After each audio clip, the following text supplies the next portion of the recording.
அஸ்ஸலாமு அலைக்கும் வரஹ்மத்துல்லாஹி வபரகாத்துஹு. நம்ம வந்து இப்போ ஃபிசிக்ஸுக்கு ப்ரொஜெக்ட் ஸ்டார்ட் பண்ணி போய் கொண்டிருக்குது. முதலாவது வீடியோவில் நிறைய பேர் கமெண்ட் பண்ணியிருந்தீங்க, தேங்க்யூ. அது மட்டும் இல்லாமல் இந்த வீடியோவை பார்த்துட்டு புதுசாக நிறைய பேர் சேனலில் ஜாயின் ஆகிக்கிறீங்க, குரூப்பில். எல்லோரும் இந்த வீடியோவை பார்த்துட்டு எப்படின்னு கட்டாயம் சொல்லுங்கள். இந்த குரூப்பில் ஜாயின் பண்ண விரும்புகிறாக்களுக்கு இதிலே கீழே வந்து டிஸ்கிரிப்ஷனில் கொடுத்தீங்கன்னா குரூப் லிங்க் பார்த்து ஜாயின் ஆகிடுங்க. இதில் வந்து நான் சொன்னதுன்னா மொரட்டுவ 2016 பேப்பர் போய் கொண்டிருக்குது. அந்த கேள்வி தான் இப்போ தொடராக பார்ப்போம். சரி, கேள்விக்குள்ளே போவோம். ஓகே தானே? எந்த டவுட் இருந்தாலும் இந்த நம்பரை கான்டாக்ட் பண்ணி கேட்கலாம். ஃபிசிக்ஸில் நீங்கள் எந்த டவுட் இருந்தாலும் பரவாயில்ல. உங்களோட ரெஜிஸ்டர் பண்ணிக்கிறதுக்கு இந்த நம்பரை கான்டாக்ட் பண்ணி கட்டாயம் ரெஜிஸ்டர் பண்ணிக்கிடுங்க. அடுத்து வந்து ஸ்ட்ரக்சர் கேள்விலாம் செய்ய அடுத்த பிளேன் அதில் தான் இருக்குது.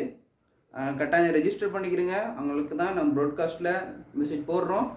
கட்டாயம் எல்லோரும் ரெஜிஸ்டர் பண்ணிக்கிடுங்க.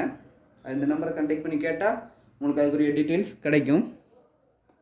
இப்போ நம்ம கேள்விக்குள்ள போவோம்.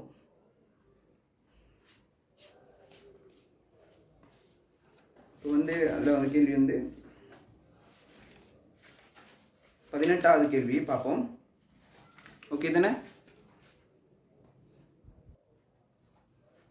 முதலாவது கேள்வியை பார்ப்போம். முதலாவது கேள்வியில் சொல்லி 200 நியூட்டன் நிறையுடைய பெட்டி ஒன்று சரிவுப்பாதை ஒன்றின் வழியே ஒரு நிலையான கதியில் 1.5 மீட்டர் உயரம் ஒன்றினூடாக தள்ளப்படுகின்றது. இங்கே இது இங்கே கொண்டு போகிறாங்க சொல்லி சரிதானே? சரிவுப்பாதை தரையுடன் 30 பாகை கோணத்தை ஆக்குகின்றது. பெட்டி அசையும் போது பெட்டி மீதான உராய் விசை 150 நியூட்டன். உராய் விசை என்ன? 150 நியூட்டன் சொல்லிக்கிறான். தள்ளும் மனிதனால் செய்யப்பட வேண்டிய வேலை யாது? இப்போ வந்து உராய் விசை எந்த திசையில் தாக்கும் தெரியும் தானே? அது இயக்கத்திற்கு எதிரான திசையில் தானே. அப்போ இங்கே 150 நியூட்டன் நோக்கி தாக்கும். அந்த இடத்துல ஒரு 150 நியூட்டன் தாக்கி கொண்டிருக்கும். உராய் விசைனா இப்போ இயங்கும்போது வந்து இப்போ இயங்கும்போது இங்கே உராய் விசை அங்கே தொழிற்படுது. அப்போ இங்கிட்டு நோக்கி அவரை கையால் கொடுக்கப்படுற விஷயம் என்னது? அது கொடுக்குறதா அந்த பொருள் அசைகிறது என்ன விசையில் அசையும்? 150 நியூட்டனில் தான் அசையும். சரிதானே?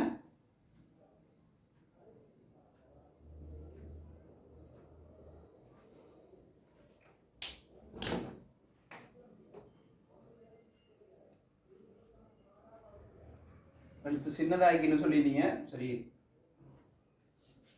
150 நியூட்டனில் இப்போ அசையும். இப்போ வந்து இந்த கேள்வியில் கேட்குறாங்க வந்து என்ன கேட்குறாங்க வந்து மனிதனால் செய்யப்படும் வேலை அது. இப்போ மனிதன் செய்யப்பட வேண்டிய வேலை என்னதெல்லாம் வந்து இப்போ இந்த பொருளை இப்போ இங்கே கொண்டு போகணும். அத்தனை பவர் செய்யணும். இதில் வந்து 2 வகையான வேலை நடைபெறுது.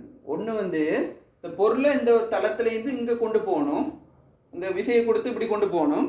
அதுக்கப்புறம் புவியீர்ப்புக்கு எதிராக மேல் நோக்கியும் கொண்டு செல்லணும். ஒன்று பொருளை இங்கே கொண்டு போகணும் இந்த பாதையின் வழியாக. அடுத்து வந்து புவியீர்ப்புக்கு எதிராக மேல் நோக்கியும் கொண்டு செல்லப்படணும். அப்போ அதில் வந்து 2 விஷயம் மிக்குது. இத்தனை இப்போ W சமன் என்ன வைக்கும்? mgh ப்ளஸ் இன்னொன்று இந்த உராய் பாதையின் வழியாக கொண்டு போகிறது போல விசை fs. இதில் வந்து நம்மளுக்கு mgh தரவு நேரடி எல்லாம் ஈக்குது. தரவுல இப்போ பிரதிகிறது மட்டும்தான் ஈக்குது.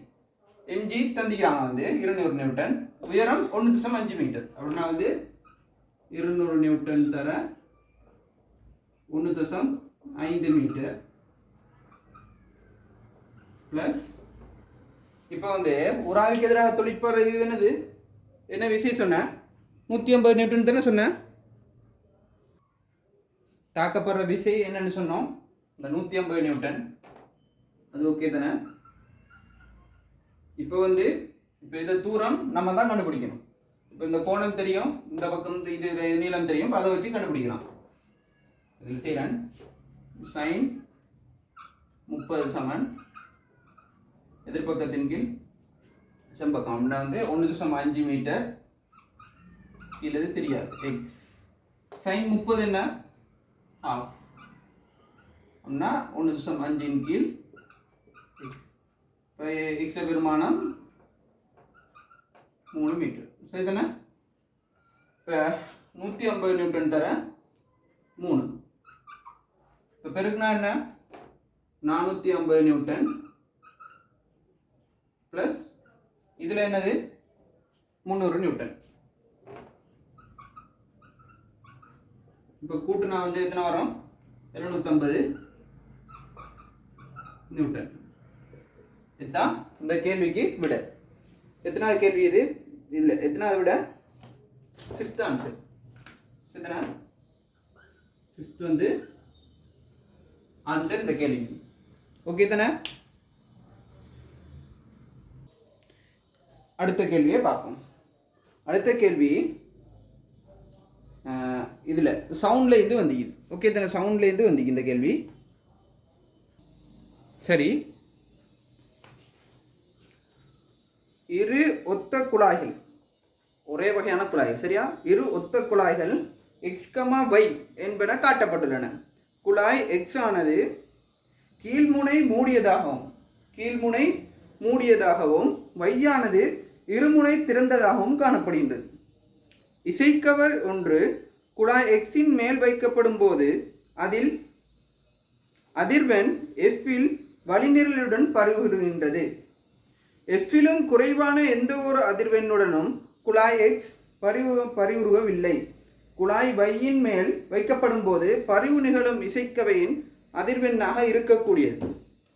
இதில் நம்ம கவனிக்க வேண்டியது, அவங்க சொல்லிக்கிறாங்க. நம்ம உதாரணத்துக்கு நம்மளுக்கு டவுட் வரலாம். இப்போ இந்த இசைக்கவையை ஒளிர செய்கிற டைமில் வந்து அது அடிப்படை மீறிகளில் ஒளிருதா இல்லையா? அதுக்கு தான் அவங்க இதில் சொல்லிக்கிறாங்க பாருங்க. எந்த ஒரு அதிர்வெண்ணுடனும் குழாய் எக்ஸ் அந்த என்னது எஃப்பிலும் குறைவான எந்த ஒரு அதிர்வெண்ணுடனும் அது வந்து அதிர்வடையவில்லை. அப்படின்னா வந்து இதுதான் வந்து அடிப்படை அதிர்வெண். இப்போ அதை வச்சு தான் முடிவுக்கு வரணும். இப்போ வந்து இது வந்து திறந்த வழியில் தானே செஞ்சு வைக்கிறாங்க. அப்போ வந்து இதில் ரெண்டோட வேகமும் என்னது சமனாக தான் இருக்கும். ஓகே தானே? இப்போ வந்து இப்போ ரெண்டோட அலை வடிவமும் உள்ள உருவாகிற ரெண்டு சந்தர்ப்பத்திலையும் எப்படி அடிப்படை அதிர்வெண் உருவாகுதுன்னு பார்ப்போம். அடிப்படை அலை நீளம் எப்படி வருதுன்னு பார்ப்போம். ரெண்டும் ஒரே ஒத்த குழாய்கள் தானே, முனை மூடப்பட்டது தான் வித்தியாசம். இப்போ இதில் வந்து பார்த்தா இங்கே இது உருவாகுதுண்டா,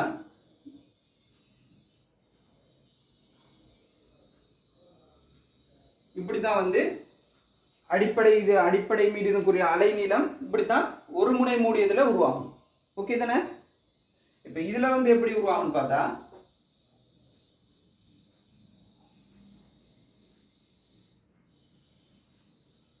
இப்படி உருவாகும். இதுதான் ரெண்டுக்கும் வித்தியாசம். இப்போ இது எல் நீளம் எடுத்தா வந்து இது வந்து இப்போ இது என்னது λ/2, இது என்னது λ. சரிதானே? பாருங்க, சமன்பாடு என்ன? C = F λ தானே. இதில் வந்து C மாறிலி,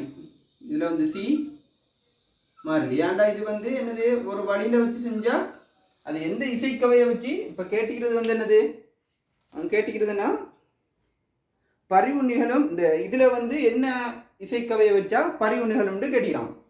இப்போ வந்து இது வந்து λ/2 சரிதானே? λ/2ண்டா இப்படி சொல்கிறேன்டா. இப்போ ரெண்டும் ஒரே நீளம்னு சொல்கிறோம். ரெண்டும் ஒரே நீளங்களில் உடையது. இதுவும் ஒத்த பரிமாணம் உள்ள இதுதானே. அப்படி வச்சு பார்த்தா இப்போ இது வந்து L = இப்போ முதலாக காட்டுறேன். L = λ/2 L = λ = 2L. ஓகே தானே? இப்போ இதில் பார்த்தா வந்து L = λ. சரிதானே? இப்போ இதில் வந்து L = வந்து λ/2, இதில் வந்து L = λ. அப்படின்னா வந்து இப்போ C மாறிலி அது விளங்கித்தானே. இப்போ இது C மாறிலியாக இருக்குது. ஒரேடியாக நம்ம முடிவு எடுத்துகிட்டு போயிடும். நம்ம இவ்வளோதுக்கு நான் உங்களுக்கு லேசாக விளங்கணும் என்பதுக்காக தான் சொல்கிறேன். ஏன்னா வந்து நீளம் மொத்ததுனா வந்து நீளம் ரெண்டுக்கும் ஒன்று தானே. இப்போ வந்து அரைவாசியாக என்ன மாறுது, இது λ/2, இது λ. இப்போ வந்து இது என்ன இதில் ஒளிருதுன்னு சொன்னாங்க, நம்மளுக்கு தரவு தந்திக்கிறாங்க பாருங்க. எக்ஸ் ஆனது கீழே எக்ஸ் ஆனது வந்து இந்த இசைக்கவையை பயன்படுத்தி ஒளிர செய்யும் போது எஃப் இதோட ஒளிருதுன்னு சொல்றான். இதுல வந்து F1 என்பதோட இது ஒளிருது. சரியா? இப்ப இது F-ஓட ஒளிஞ்சா இப்ப இது என்னது λ/2. சரிதானா? இப்ப இது λ/2 உண்டா. இப்ப இத்தனை F, இது வந்து F, இது λ/2. இது ஏன்னா கண்டுபிடிச்சு சொன்னதானே இந்த λ/2. இப்போ வந்து சி மாறிலி என்பதால ரெண்டையும் சமப்படுத்தி பார்ப்போம். இப்போ சி மாறிலினா வந்து இதுக்கும் சி சமன் எஃப் லெண்டா தான், இப்போ இதுக்கும் சி சமன் எஃப் லெண்டா தான். இப்போ அதை சமப்படுத்தி காட்டுறேன் பாருங்க. அதில் தரவு தெரியும் எஃப் சி எஃப் லெண்டா என்னது கண்டுபிடிச்சோம் 2L. இப்போ இதில் வந்து இப்போ இதுக்குள்ளது வந்து தெரியாது, இதை வந்து எஃப் நோட்னு வைப்போம். இப்போ எத்தனை கேள்வி, எஃப் நோட். இது வந்து என்ன நீளம், எல் நீளம். இப்போ வந்து இந்த எல் போய் அங்கிட்டு பிரிக்கும்.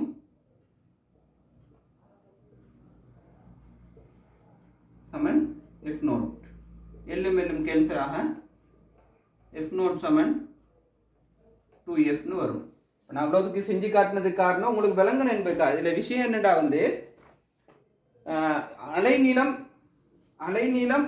அலைநீளம் இது ரெண்டுக்கும் ஒன்று தானே. இப்போ நீளம் வந்து அரை மடங்காகனா, இப்போ நீளம் வந்து இல்லை அலைநீளம் வந்து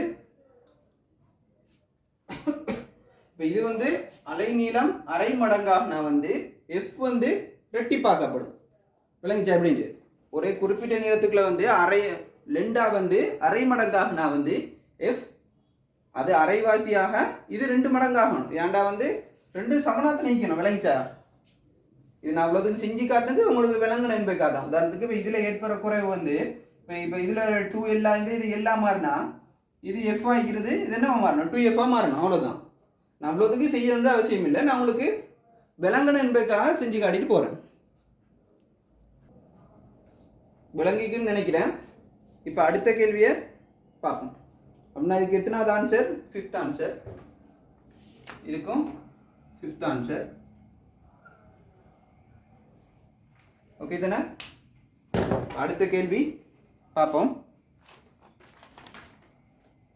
38வது கேள்வி.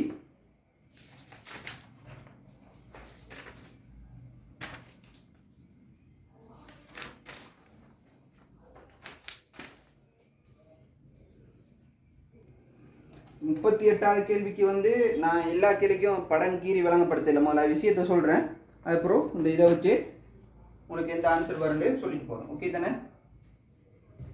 இப்போ வந்து கேள்வியை பார்ப்போம்.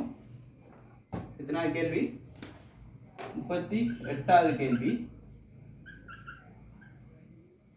சரிதானே? கேள்வியை பாருங்க. கோல்ஃப் பந்து ஒன்று ஒத்த விசையுடனும் ஒத்த திசையிலும் புவி மீதும் சந்திரன் மீதும் அடிக்கப்படுகின்றது.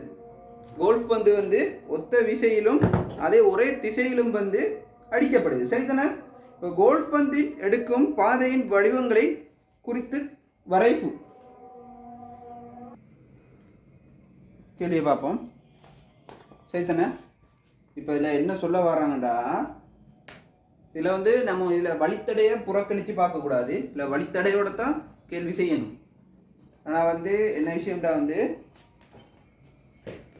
சந்திரனில் வந்து வழித்தடைன்ற ஒரு இயல்பு இல்லை, அது தெரிந்தன. சந்திரனில் வந்து வழித்தடைன்று ஒன்று இல்லை, புவியில் வந்து வழித்தடை காணப்படுது. நம்ம கேள்வியை பொறுத்து தான் நம்ம முடிவெடுக்கணும். சந்திரனில் வழித்தடை இல்லை, புவியில் வந்து வழித்தடை ஈக்குது. அடுத்தது வந்து இதில் ஐடியா இது ரெண்டு தான். புவியில் வந்து புவியீர்ப்பின் கீழ் ஆறுமுடுகள் என்ன பெருமானம் G, சந்திரனில் என்ன பெருமானம் G/6. இப்போ அவங்க தந்திக்கிற ஆன்சர் வந்து இந்த 5 ஆன்சரும் தந்திக்கிறாங்க. ஓகே தானே? இப்போ 5 ஆன்சரில் இப்போ நான் சொல்கிறேன் வந்து உங்களுக்கு புவியீர்ப்பில் வழித்தடை காணப்படுறதால வந்து சந்திரனில் புவியில் எரியப்படுற பந்து வந்து இப்படி பந்து போகுதுல,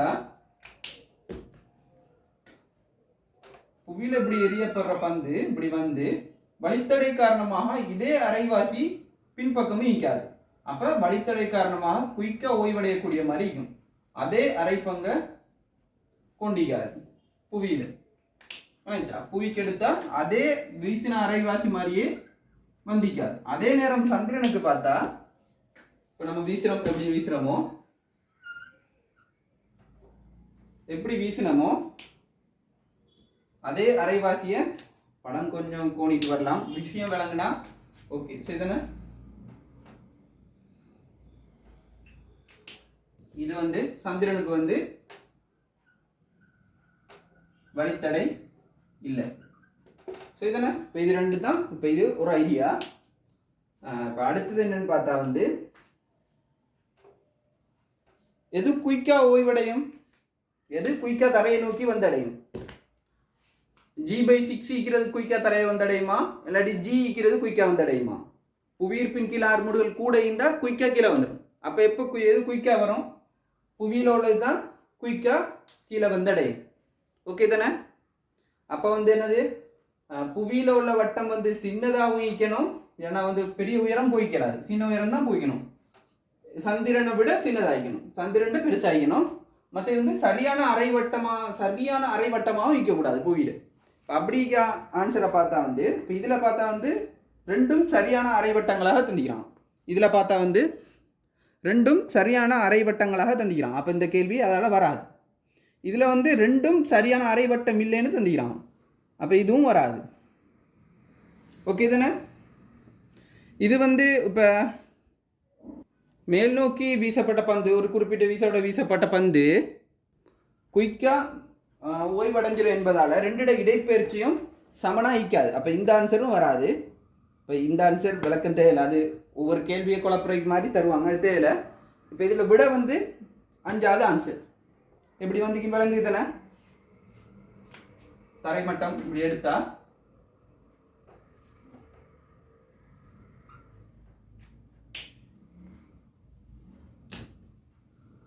சரியா வந்து இப்படி அரைவாசியா மேலே வந்திக்கிறது என்னது, புவி. இப்போ இது நேரம் ஆயிக்கான்னு தெரியல, சாரி.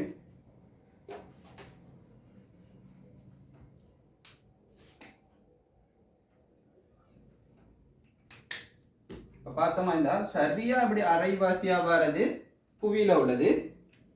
அப்படி அரைவாசி இல்லாமல் கொஞ்சம் அந்த இது புவியில் வாரதில்லை, சந்திரனில் வாரது. மற்ற உயரமும் கூடைக்கும். புவியில் உள்ளது இப்படி வந்து இப்படி குயிக்காக ஓய்வடையும், இப்படி வந்து குயிக்காக ஓய்வடையும். இதுக்கு ஆன்சர் வந்து 5th ஆன்சர். இதுக்கும் விட என்ன 5th ஆன்சர் தான் விட. ஓகேவா? சரி, இப்போ அடுத்தது வந்து கேள்வியை பார்ப்போம்.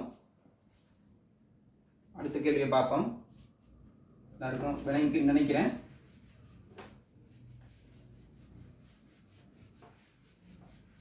விளங்காட்டி இந்த நம்பரை கான்டாக்ட் பண்ணி கேளுங்க. கட்டாயம் வந்து உங்களுக்கு கேள்வி எப்படி விளங்கிச்சா, விளங்கப்படுத்துறது எப்படி இருக்குது கட்டாயம் நீங்கள் பார்த்துட்டு சொல்லுங்கள். ஏன்னா நீங்கள் போகிற ஃபீட்பேக்கும் உங்களோட கொமெண்ட்ஸ் தான் நம்ம இன்னும் கிளாஸ் செய்கிறத ஊக்குவிக்க போகுது. இப்போ அடுத்த கேள்வி, 4th question, 41வது கேள்வி. சரியா? 41வது கேள்வி சொல்லிக்கிறாங்க வந்து புகைப்பிடிப்போருக்கு ஏற்படும் பாதிப்பை குறைப்பதற்காக, புகைப்பிடிக்கிறதே கூடாது, அதில் பாதிப்பை குறைக்கிறதுக்காக வந்து மின்னை பயன்படுத்தி அதில் ஒன்று உற்பத்தி செய்கிறாங்க. அதுதான் இந்த கேள்வி. சரி பார்ப்போம். புகைப்பிடிப்போருக்கு ஏற்படும் பாதிப்பை குறைப்பதற்காக மின் புகைப்பிடித்தல் உபகரணம் அறிமுகப்படுத்தப்பட்டுள்ளது. இதில் ஒரு சேமிப்பு களம் பயன்படுத்தப்படுகின்றது. அப்படின்னா அந்த மின் புகைப்பிடித்தலில் வச்சுக்கிறதுக்குள்ள வந்து ஒரு பேட்டரி ஒன்று வச்சுக்கிறோம். அப்போ அதில் உள்ள சார்ஜில் தான் வேலை செய்யுது. இப்போ பேட்டரியில் உள்ள சக்தியை பயன்படுத்தி தான் இந்த மின் புகைப்பிடித்தலை பயன்படுத்துகிறோம். இதில் உள்ள வெப்பமாகும் சுருளினால் இங்கு பயன்படுத்தப்படும் திரவத்தை ஆவியாக்குவதன் மூலம் புகைத்தல் செயற்பாடு நிகழ்த்தப்படும். களத்தின் ஓர் மின்னேற்றலின் பின் நீண்ட நேர பாவனையை கொண்டிருப்பதற்கு இத்திரவம் கொண்டிருக்க வேண்டிய சிறப்பியல்புகள். இல்லை என்ன விஷயம்டா வந்து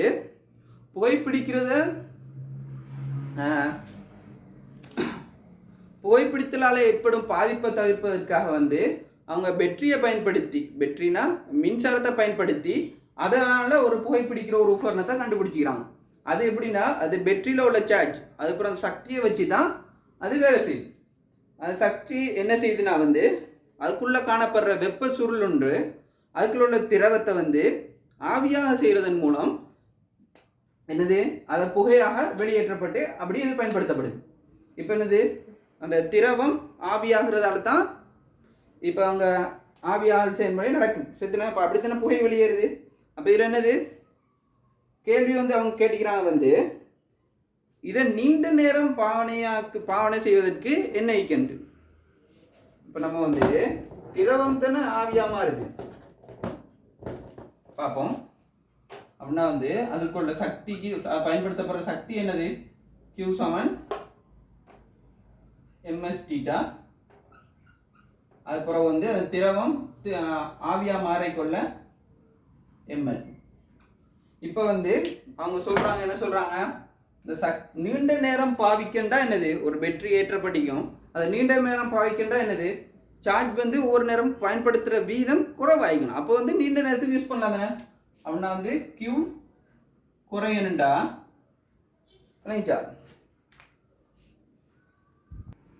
Q சக்தி பாய்க்கிற வீதம் குறையணுண்டா நீண்ட நேரம் பாவிக்கண்டா வந்து இதில் வந்து திணிவு மாறப்போகிறதில்லை. திணிவு எப்படி மாறாது.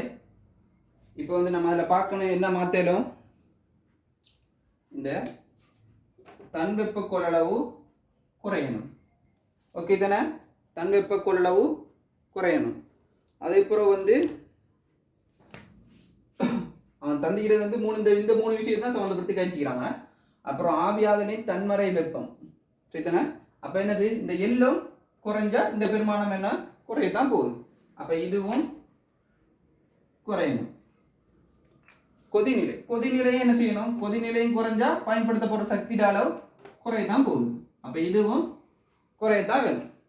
இப்போ என்னது மூணும் குறைவு தான் வரணும். அப்போ இதுக்கு எத்தனாவது ஆன்சர்? குறைவு குறைவு குறைவு. செகண்ட் ஆன்சர் வரும். இது லேசான கேள்வி, பெருசா ஐடியா வச்சு செஞ்சுட்டு போறது தான் செகண்ட் ஆன்சர். சரி, இப்போ நம்ம 5வது கேள்வியை பார்ப்போம். சரிதானே? 5வது கேள்வி வந்து 45வது கேள்வி.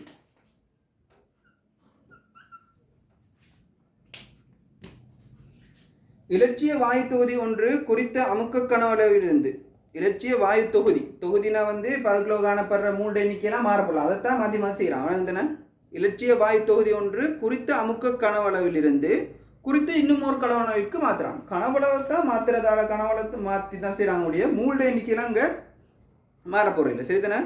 இன்னும் ஒரு கனவளவிற்கு நெருக்கப்படுகின்றது. கனவளவை ஒரு குடுவையில் ஈக்கிறத வந்து ஃபுல்லாக மூடப்பட்டிக்கிறத வந்து அதை இந்த கனவளவை இன்னொரு கனவளவாக மாற்றுறாங்க. நெருக்குவதன் மூலம் இன்னொரு கனவளவாக மாற்றுறாங்க. நெருக்கல் பற்றிய பின்வரும் கூற்றுகளில் தவறானது. அதுதான் கேள்வி. பார்ப்போம். வந்து முதலாவது சொல்லிக்கிறாங்க வந்து மாறா அமுக்கத்தில் கனவளவு அரை மடங்காக்கப்படின் தனி வெப்பநிலை அரை மடங்காக்கப்படும். சரிதானே? அவங்க சொல்லிக்கிறது வந்து பி மாறிலின்னு சொல்லிக்கிறாங்க. மாறா அமுக்கத்தில் தானே முதலாவது விட மாறா அமுக்கத்தில் பி மாறாட்டி ஆர் மாறிலி, அதுக்கப்புறம் வந்து என்னும் மாறிலி. இப்போ பி மாறாட்டி வந்து மாறா அமுக்கத்தில் கனவளவு அரை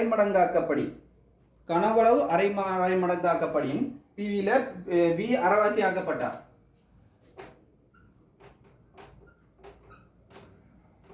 வி அரைவாசி ஆக்கப்பட்டா டீயும் என்னமாக்கப்படும், அரைவாசி ஆக்கப்படும் தானே. இதில் வந்து இது கான்ஸ்டன்ட், இது கான்ஸ்டன்ட் தானே, இதுவும் கான்ஸ்டன்ட். இப்போ வந்து இப்போ இது அரை மடங்கு ஆகப்பட்டா இதுவும் அரை மடங்காக தான் ஆக்கப்படும். அப்போ வி நேர் வீத சமன் டி என்பதால் வந்து அந்த கேள்வி அவங்க சொல்கிற கூற்று சரி, முதலாவது கூற்று சரி. இப்போ ரெண்டாவது கூற்றை பார்ப்போம். ரெண்டாவது கூற்று என்னன்னு பார்த்தா வந்து சமவெப்ப செயல்முறைனா என்னது, வெப்ப மாற்றம் இல்லை. வெப்ப மாற்றம்னா என்னது, இந்த சமன்பாடு தெரியுதுன்னா,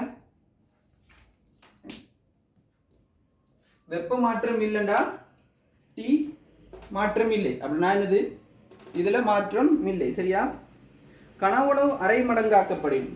இப்போ வந்து இதுல கான்ஸ்டன்ட். இப்போ என்னண்டா பிவி சமன் கே, அதிலே வருது சமன்பாடு. பிவி சமன் என்ஆர்டியில் நான் உங்களுக்கு பிவி சமன் என்ஆர்டி வச்சு சொல்லிட்டு போகிறேன் அப்படின்னு பார்க்க வேண்டிய அவசியம் இல்லை. அந்த சமவெப்ப செயல்முறையை வச்சு உங்களுக்கு இல்லை விளங்க எடுத்துகிட்டு போயிடலாம். அது நான் இப்போ லேசாக விளங்குனேன் என்பதுக்காக சொல்லிட்டு போகிறேன். இப்போ சிலாக்க வந்து படிக்காமே நிற்கலாம் அப்படின்னு சொல்லிட்டு போகிறேன். இப்போ என் மாறிலி, ஆர் மாறிலி, இதுவும் மாறிலி. அப்போ இது அரை மடங்காக்கப்பட்டா இது என்னது 2 மடங்காகப்படுங்க. அப்போ வந்து இந்த கூற்றும் சரி. சரிதானே. இப்போ மூணாவது கேள்வி, மூணாவது விடைய பார்ப்போம். மூணாவது கூற்று சொல்றதுனா சமவெப்ப செயல்முறையில் நெருக்கப்படின் வாயு மீது செய்யப்படும் வேலை தொகுதியிலிருந்து வெளிவிடப்படும் வெப்ப கணியத்திற்கு சமனாகும். இப்போ அதுக்குள்ள சமன்பாடு என்ன தெரியுதுண்ணா,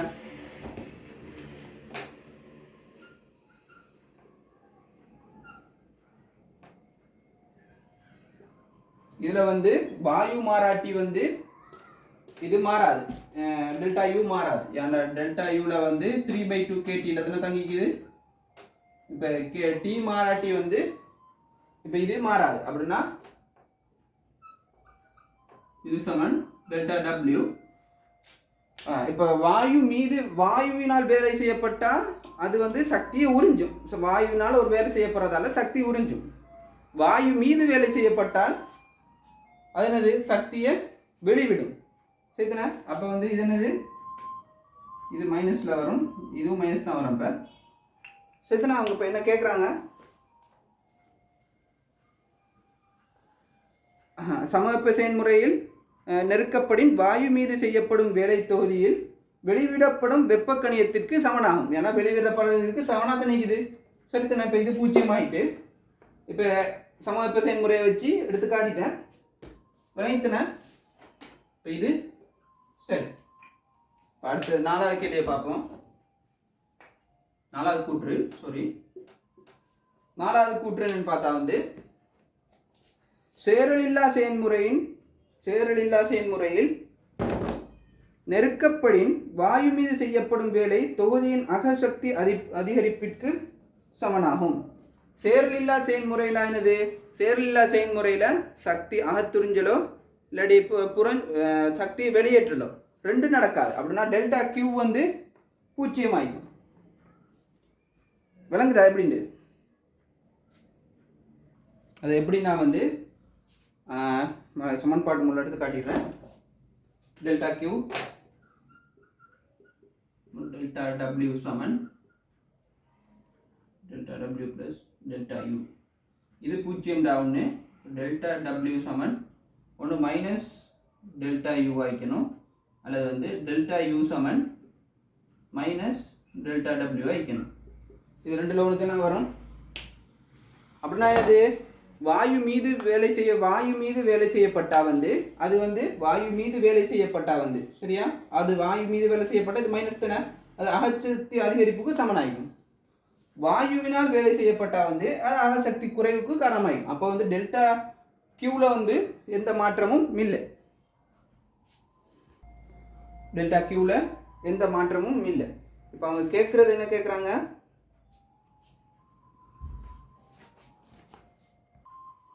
வாயு மீது வேலை செய்யப்பட்டா இங்க இது W சரிதானே? இப்போ வந்து இப்போ இது வாயு மீது வேலை செய்யப்பட்டா இது W, இது பெருமானம் W, அப்போ ஏதோ W இது ப்ளஸ்ஸாக வரும் சரிதானே? இப்போ வந்து சொல்கிறாங்க வந்து வாயு மீது வேலை செய்யப்படுறதால வந்து தொகுதியின் ஆசக்தி அதிகரிப்புக்கு சமனாகும். வாயு மீது வேலை செய்யப்பட்டால் தொகுதியின் ஆசக்தி அதிகரிப்புக்கு சமனாக இருக்கும். சரிதானே? அந்த கேள்வி அந்த விட சரி. அப்போ 4வது கொஸ்டினுக்கு வந்து சரி. இப்போ இந்த கேள்வியும் ஆன்சர் சரி. இப்போ 5வது நான் எழுதுறேன். 5வது விட 5வது வந்து சொல்கிறாங்க கனவளவு அரை மடங்காகும் போது, அதுக்கு வந்து நான் கிராஃபை வச்சே பார்த்தா ரொம்ப ஈஸியாகிக்கும். இதுதான் அதுக்குரிய கிராஃப், அதை வச்சு பார்த்தா ரொம்ப ஈஸியாகிக்கும். இப்போ நான் அதை வாசிச்சிடுறேன்.